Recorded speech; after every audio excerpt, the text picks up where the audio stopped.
welcome back to my channel. So yes, I have clip-in extensions in for those that don't follow on Instagram. I have not gotten my hair done, clearly, with everything going on. So in today's video, we are going to be talking about like toddler discipline, what has been working for us, and how I've been tackling discipline with Sydney. I've made a couple of videos on this, or maybe in the past. As you guys know, I'm sure, your parents, children change. They go through different phases at different times. And for me, terrible, and many others that I know, terrible twos were not even really a thing for Sydney. I mean, yeah, she like started getting a little bit defiant. No, nothing compared to turning 3, that's for sure. So we definitely went through a lot of trial and error. I personally experienced with Sydney some massive changes right before she turned 3. So I will say from like November, December, mostly in December, but December until March. So for 3 months-ish, 4 months-ish, it was a very, very difficult time for Sydney and I. I'm not gonna lie, there were a lot of emotional changes, growth, and just newness overall as far as parenting goes. And I've learned a lot. And I think we have gotten through some hard times. We are doing so much better, and I just wanted to share with you guys what has worked for us. Keep in mind, obviously, every child is different. That's like a disclaimer I have to throw out every time. You know, every child is different, every parenting style is different. But I can say with a smile that we are doing so much better than we were a couple of months ago, and I want to share with you guys what we've been doing. So this video has no structure to it. I'm just going to be chatting with you guys about everything, and just like informally just have like a coffee chat with you. So if you are drinking an afternoon coffee, let me know in the comments down below. I've been definitely drinking an afternoon coffee. This is cold though, so I probably should switch to iced coffee at this point. But yeah, I've been having an afternoon coffee just to give me something to do. So when this all started, Sydney and I started experiencing, well, I started experiencing actual tantrums. I had always said that Sydney had never really had tantrums before, no public tantrums, no physical tantrums, like out in public it really wasn't bad, and I just was kind of waiting for it to happen, and I was like, it's not gonna happen, we dodged the bullet, she's never had it, we're past 2, we're almost at 3. God was like, just kidding, here you go. So we started experiencing some major emotional changes, and I didn't know how to handle it at all because I had never experienced it before with my child. I didn't know how to handle it. I was getting so frustrated and just, it was awful. So the first thing that I did, you guys, I went out and got No Bad Kids, Toddler Discipline with No Shame by Janet Lansbury. I know I've recommended it to so many of you, and so many of you have actually gotten it on my recommendation, and I hope that's working for you guys. I basically needed it to train me on how to parent because it wasn't Sydney. Sydney's like a normal child going through normal emotions. I just didn't know how to handle it and deal with it. And that book kind of helped me understand what her needs are and like where she's coming from emotionally, and how toddlers, you know, they're trying to express themselves. They want attention. They want to be heard. They want to be understood. And it's so difficult when they maybe can't communicate to you as well as they should, or obviously can't handle big emotions. I mean, us adults can barely handle big emotions. Hello, we're going through all this crisis, and you know what I mean? So they just want to be heard and understood, and that was an eye-opening thing for me. Yeah, you just want to be heard and understood, huh, babe?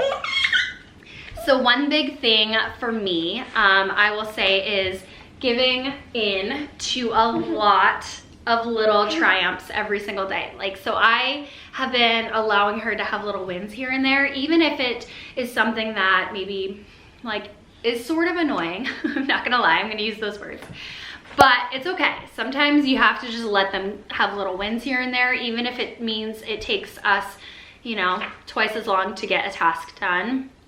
Just let them have their little wins. Is it really worth a battle and a struggle if you can just give in to something little? Like, I don't know, I need to go upstairs and get dressed really fast, but she wants to come upstairs with me, and I know that going upstairs with her is just gonna be like this long thing where we play and we make a mess, and then it's hard to get her to come back downstairs, and I have things to do, but sometimes I allow it.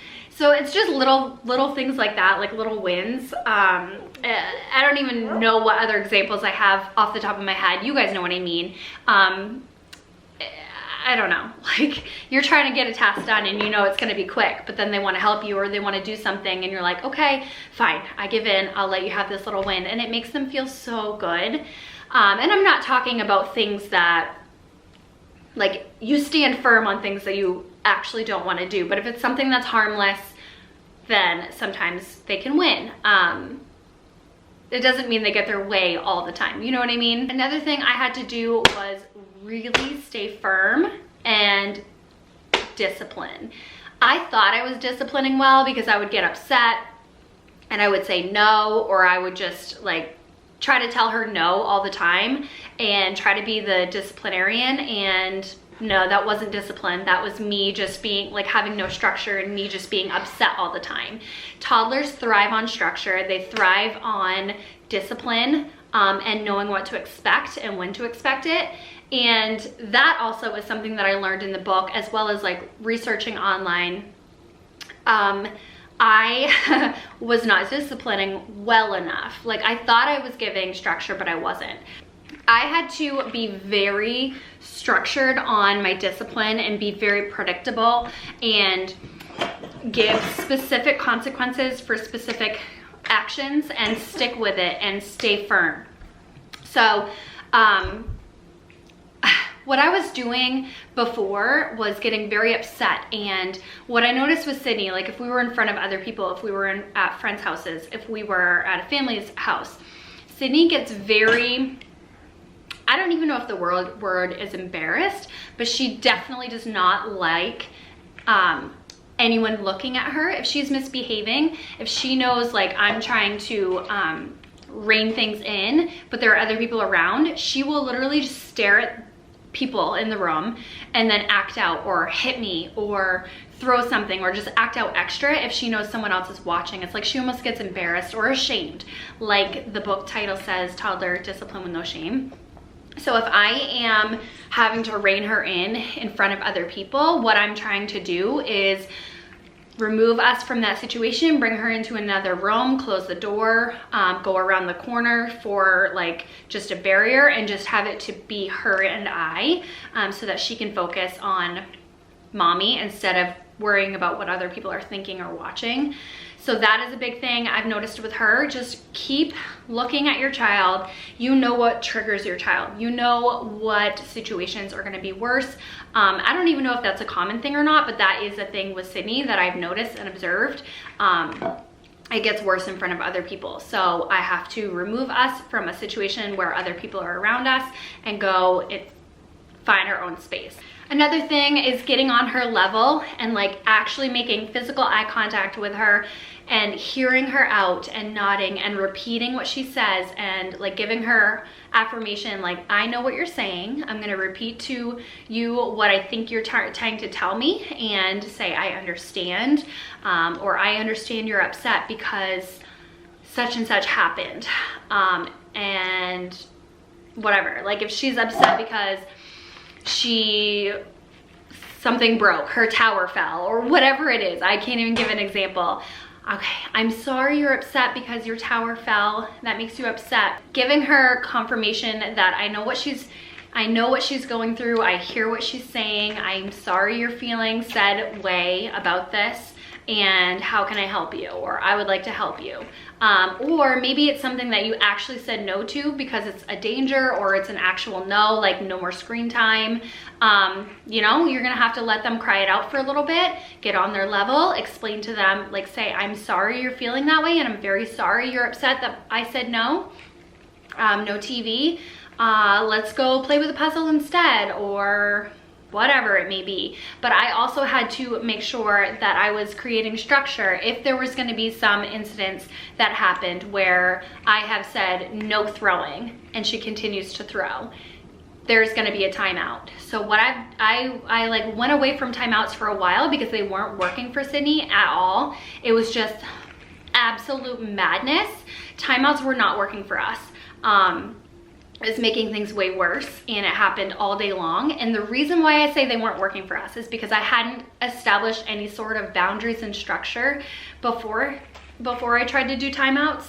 So I would suggest create structure, be predictable to your child. The more your child trusts you and kind of knows where their limits are, I feel like the more effective timeouts can be. This is completely in my opinion and what's worked for Sydney, like I said. But now that we've established, okay, there's no throwing, no hitting, that's gonna be an unacceptable behavior because you can hurt someone, break things, like no.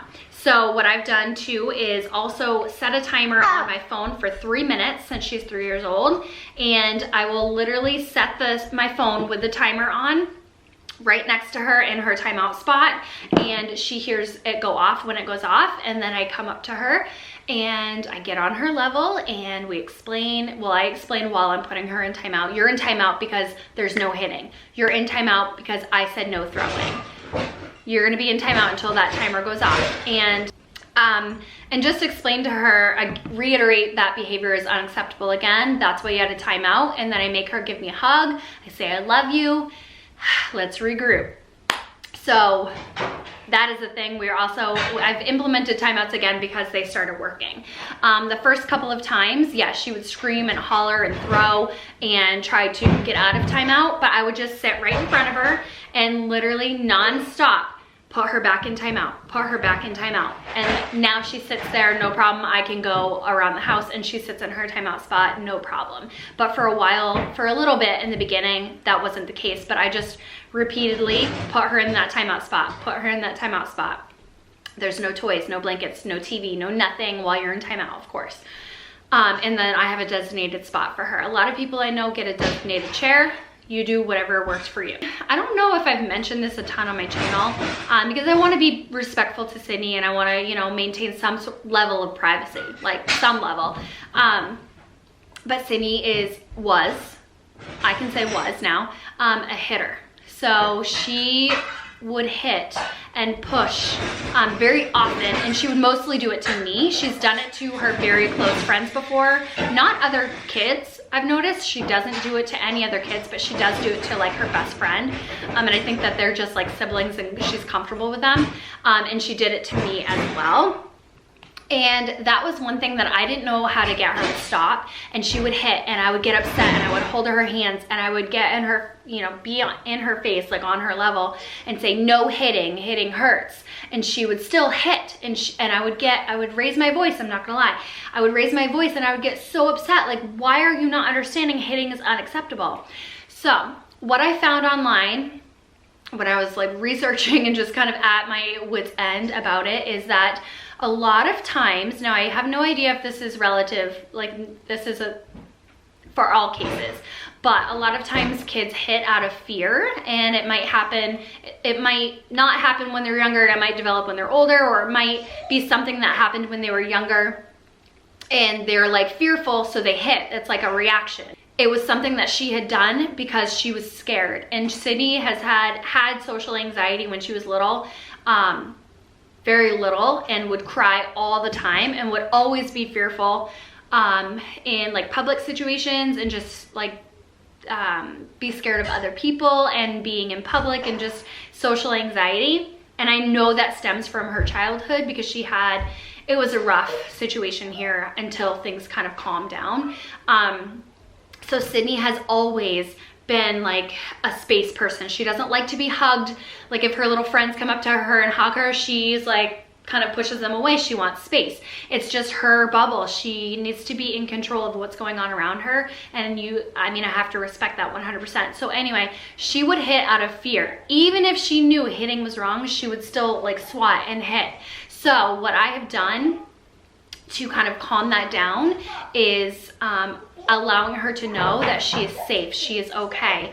As long as she feels safe, she doesn't hit, even if she gets angry and upset. I mean, we might have a random like swat here and there, but no, you guys, it was a daily thing where she would swat at me, and now it doesn't happen daily at all. I mean, we go we go a long time in between those incidents, and it's because she feels safe and she knows she's safe. So what I do is go up to her and I intervene if I know there might be a situation where she's going to hit, like say a friend, because they're like in her space and or they're like fighting over a toy. I intervene.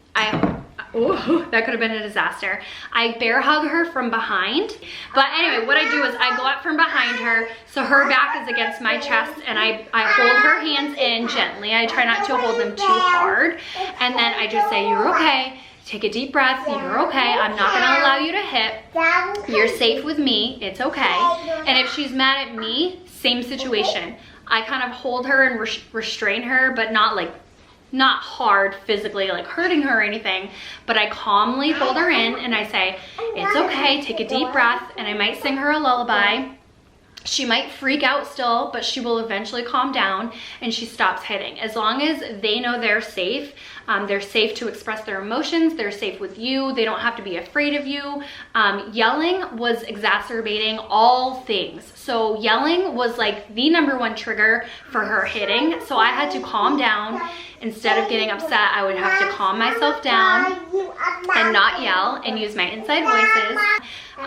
She also does the breathing thing. Sometimes it works and sometimes it doesn't, but she does calm herself down by taking a deep breath. And like I said, sometimes it works and sometimes it doesn't. We try to remove it from the situation, go outside, go for a walk. Is she overtired? And a lot of times if there's just a really bad day, I can look back and say, okay, she woke up earlier than normal for the past 2 mornings. Or she went to bed late and she's overtired. So a lot of times children are overtired, overstimulated. Calm them down, try to get them to sleep longer. If they don't nap anymore, put them to bed a half hour early, give them a nice warm bath so that they sleep really well. So now that we have established what I accept and what I don't, it's gotten so much better. Another thing that I never knew I was doing was I talked in third person all the time. I called myself mommy. Mom, you don't hit mommy. Mommy doesn't want you to hit, or mommy doesn't want you to throw, or mommy doesn't want you to do this, or mommy this. No, I had to change and start saying I. And I didn't realize I do this constantly, you guys. I'm constantly saying mommy, and maybe you do too, maybe you don't. It's just something that I've done since she was a baby, and I think a lot of us do it. So I had to start saying, I won't allow you to hit me. I won't allow this and that, or I want you to pick up your toys and put them away. I don't want you to make a mess. And it's so difficult, like I catch myself all the time. Another thing that I am trying to stop doing is phrasing things in a question. Can you go pick up your playroom? Instead of that, I'm not really asking her, can you go pick up the playroom? I'm telling you to pick up the playroom. I'm telling you to pick up your toys. So I had to reword the way that I'm saying things instead of asking it as if it's a question. How do I mean this? I'm telling you to do this, so I'm wording it differently instead of phrasing it as a question. Or do you want a timeout?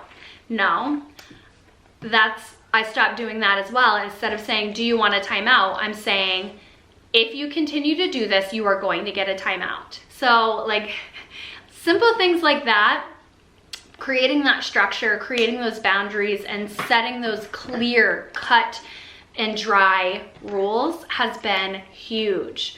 Knowing that she's understood and heard and she's safe and protected. She's safe to have toddler tantrums. She's going to have tantrums. They have huge emotions. They're gonna learn how to handle emotions, but at the same time, they need some major structure and major boundaries.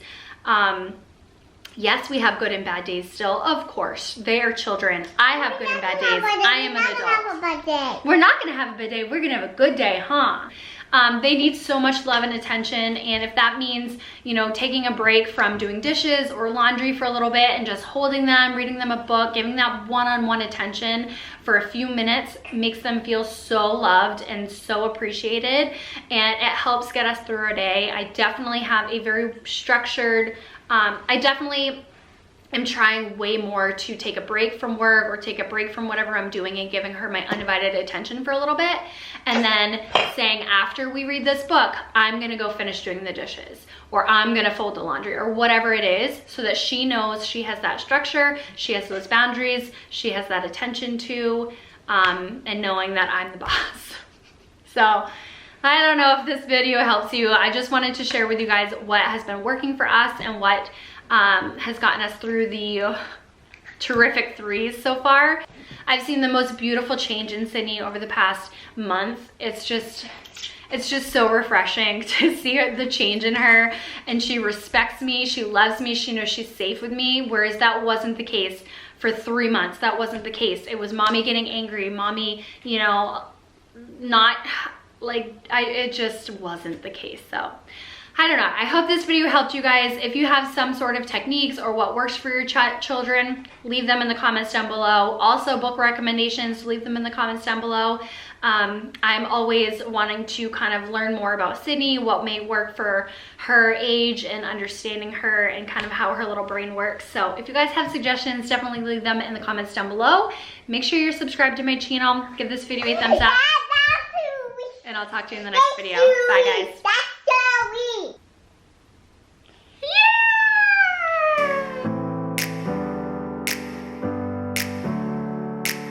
Never up, never down, never like a theme in a song.